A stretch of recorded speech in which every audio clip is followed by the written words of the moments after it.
Le monde des abeilles n'arrête pas de nous émerveiller.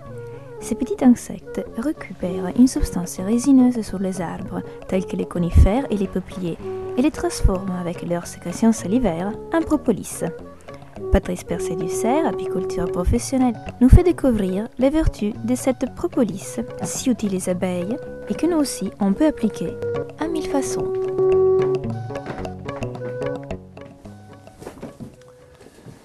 Les abeilles ont sur Terre plus de 30 millions d'années. L'homme, 3 millions d'années. Donc pour les abeilles, l'homme est une apparition extrêmement récente. Par contre, l'homme a toujours connu l'abeille. Et s'est toujours attaqué au nid d'abeilles. Donc l'homme a dû découvrir, dès ses débuts avec les abeilles, que dans les ruches primitives, quelquefois un petit animal s'introduisait, était tué par les abeilles et était momifié par de la propolis. Ce genre d'observation a très certainement induit un comportement de consommation de la propolis au même titre que tous les produits de la ruche. D'ailleurs, les Égyptiens utilisaient la propolis pour imprégner les bandelettes qui servaient à momifier leurs momies. Donc ça participait à la momification. Les Égyptiens utilisaient aussi la propolis à usage médical. Les textes égyptiens en relatent. Tous les médecins de la médecine antique, de l'Antiquité, utilisaient aussi la propolis.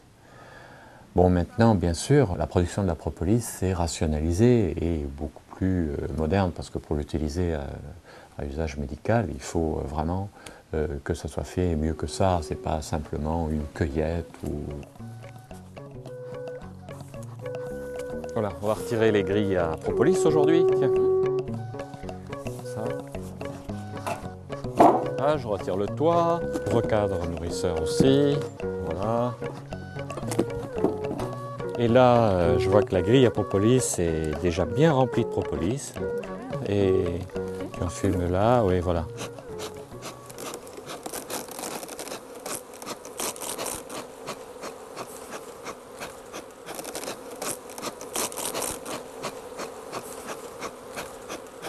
Voilà, donc la propolis fraîche.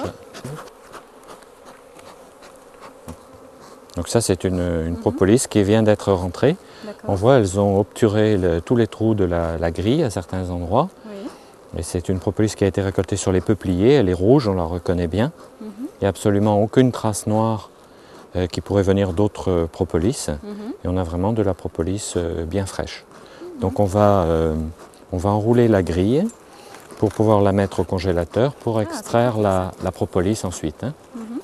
Donc on va récolter cette ruche, voilà, on en fume un petit peu, et puis on voit que cette grille est déjà bien pleine de propolis. Donc on va décoller la grille,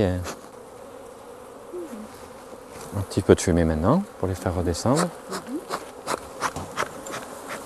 On remet le couvre-cadre et le toit dessus. On va visiter cette ruche. Je vais regarder les cadres. Oh là là, c'est incroyable, non? Oui. Elle avait plein là. Oui, là, c'est là que les abeilles habitent, hein, c'est le corps de ruche. Donc là, on va retrouver le couvain. Voilà. Donc là, on a les larves d'abeilles, hein, le couvain. Oui. Et c'est là que la reine pond. Alors on voit aussi des traces de propolis sur les cadres. Là, voilà, cette propolis-là qu'on peut racler. Hein, c'est une propolis qui peut être aussi récupérée, mais qui est vraiment de deuxième qualité. Cette propolis peut être polluée par les produits de traitement de la ruche. On ne sait pas quel âge elle a, on ne sait pas de quelle plante elle vient. Donc elle a déjà bien sûr une certaine efficacité, mais on n'a jamais la même qualité qu'avec de la propolis récoltée avec les grilles. Voilà. Je prends la grille.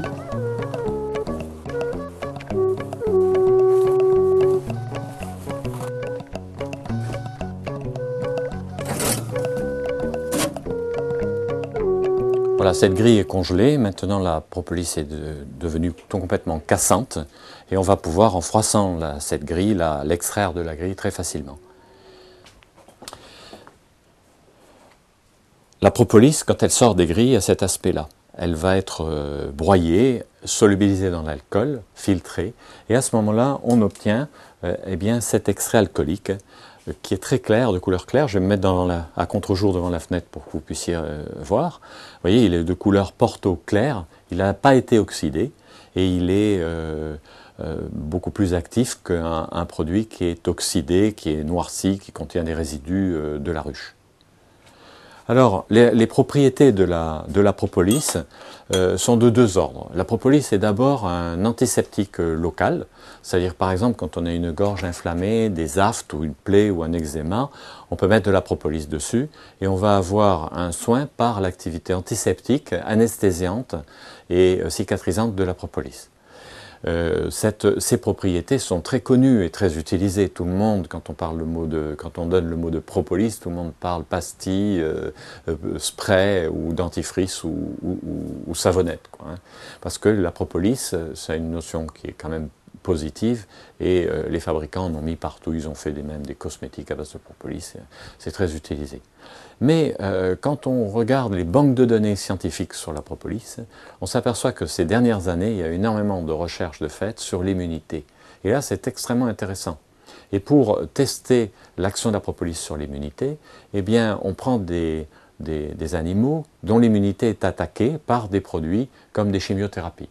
Par exemple, une souris qui a un cancer et qu'on met sous chimiothérapie, eh bien, son immunité est déprimée par la chimiothérapie.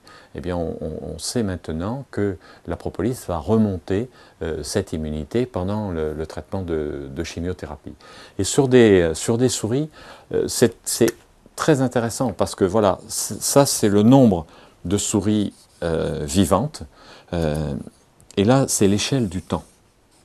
Donc, sur des souris à qui on inocule le cancer, au bout d'une vingtaine de jours, les souris commencent à mourir. Et au bout de 20 jours, la totalité des souris sont mortes. Quand on leur donne la propolis, ça va prolonger très légèrement leur durée de vie. La totalité des souris va être morte au bout d'environ 25 jours. Quand on leur donne un produit de chimiothérapie qui les soigne, comme les rhinomycines, la mitomycine, le 5-FU, qui sont des produits très connus, eh bien, les souris vont survivre les dernières souris vont mourir au bout de 75 jours. Mais ce qui est vraiment extraordinaire, c'est que quand on couple la propolis avec le produit de chimiothérapie, eh bien, les souris vont mourir beaucoup plus lentement, et 40% des souris ne meurent pas du cancer. Et quand on sacrifie au bout du 100e jour les souris, on s'aperçoit que le cancer est en cours de nécrose. Donc, ces produits de chimio qui ne faisaient que retarder la mort des souris, avec la propolis, se met à les soigner. Ce sont des publics qui ont été faits par le laboratoire des sciences de Zagreb, qui sont des publics reconnus par des grands scientifiques, des docteurs en sciences, et un laboratoire qui fait des travaux déjà depuis 10 ans sur la propolis. Donc vous voyez, bon bien sûr, il n'est pas nécessaire d'avoir un cancer pour prendre la propolis, bien qu'on puisse l'utiliser pendant les chimiothérapies des souris. Pour l'homme, aucune étude clinique pour le moment ne peut prouver qu'on a les mêmes résultats. Bon, ça peut quand même être pris par l'homme parce que c'est sans risque. Vu que ça a tendance à soigner les souris, on pense que ça apporte aucun risque sur l'homme. Mais ceci, c'est pour dire que quand l'immunité est attaquée, eh bien à ce moment-là, on a une remontée grâce à la propolis. Et l'immunité eh bien, est continuellement attaquée parce que le stress baisse l'immunité, le manque de sport, d'exercice baisse l'immunité. Ce qui monte l'immunité, c'est le sport, un peu comme la propolis. C'est l'état amoureux qui aussi monte l'immunité. Il y a eu des publications récentes qui sont sorties là-dessus. Donc la propolis peut aider dans ce sens-là. Après, elle va avoir une action sur les virus, mais via l'immunité. En agissant sur l'immunité, la propolis agit en décalé. Et on remarque ça aussi sur un autre phénomène, c'est sur la formule sanguine des souris. Quand on a une souris qui est sous chimiothérapie, eh bien sa formule sanguine baisse. Par exemple, là, on est sur des globules blancs qui vont baisser au cours de la chimiothérapie. Par rapport au témoin où son nombre de globules blancs, par exemple, va rester comme ça. Eh bien, si on donne de la propolis à la souris, pendant 21 à 25 jours, ça va baisser. Et après, eh bien, on a une remontée du nombre de globules blancs. Donc, il y a toujours un laps de temps qui est nécessaire à la propolis pour agir Parce que le mode d'action de la propolis prise en bonne quantité, eh bien ça agit, il faut du temps. Il faut du temps pour que ça agisse. Sur les globules rouges, eh bien, on a la même chute de globules rouges et on a une remontée, pareil, au bout d'une 25e jour. Mais là, on remonte tellement qu'au bout de 35-40 jours, on atteint presque le niveau normal de taux de globules rouges. Donc ça, si on pouvait obtenir la même chose sur l'homme, eh bien, ça voudrait dire qu'une personne qui est sous chimiothérapie retrouverait de l'énergie et pourrait faire de l'exercice, ce qui augmenterait aussi ses chances de guérison. Donc ça n'est pas, ça n'est pas un soin direct sur le cancer, mais ça permet de soutenir l'immunité en cas de problème.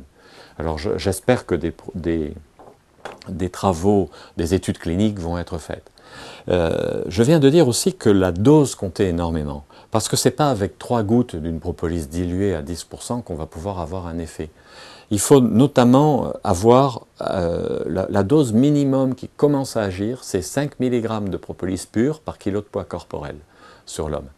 Donc avec une dose, ça fait à peu près pour 40 kg commencer à agir. Donc normalement, un adulte prend 2 à 3 doses par jour pour faire en faisant des cures. Et là, on va avoir une remontée, normalement une consolidation de l'immunité pendant 2 ou 3 mois. Des personnes qui sont en chimio l'essayent à l'heure actuelle et s'en trouvent bien. On observe ce même type de choses d'ailleurs sur elles, avec 5 à 6 doses de propolis par jour. La propolis est très utilisée au Japon. Le Japon est le premier consommateur mondial de propolis. Le Japon achète au Brésil 500 tonnes de propolis. Et la moitié de cette propolis est utilisée sur des personnes qui sont en chimiothérapie. Ils utilisent la propolis verte du Brésil, mais ils connaissent très bien la propolis de peuplier. Nous, en Europe, nous avons la meilleure propolis, c'est la propolis de peuplier. D'ailleurs, on pose dans les grilles sur les ruches que quand les peupliers commencent à donner de la propolis, et on les retire quand ils finissent de donner. Et c'est une propolis qui est même supérieure à la propolis verte du Brésil. Des chercheurs ont comparé les deux et on a des résultats encore supérieurs. Donc on gagne en propriété en ayant une propolis fraîche qui est non oxydée. On gagne en propriété en prenant la bonne dose et on gagne aussi en prenant de la propolis de peuplier qui est la plus forte qui puisse être connue au niveau de l'activité.